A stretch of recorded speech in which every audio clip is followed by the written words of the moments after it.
TVB News NG 7點半1小時新聞 versus 7小時新聞。Let's take a look， 一齊睇睇。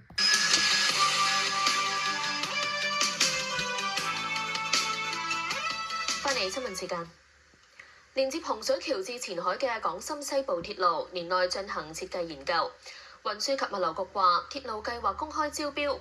消息透露將會採用一地兩檢嘅模式過關，口岸會設喺內地。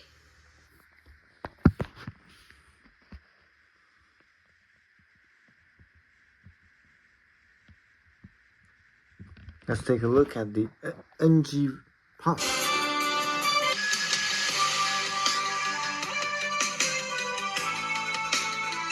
繼續無線1小時新聞。新學年有2間小學因為收生唔夠，唔獲批開辦小一。教育局局長蔡若蓮話：適齡嘅學童減少係結構性問題，未來幾年挑戰會更大。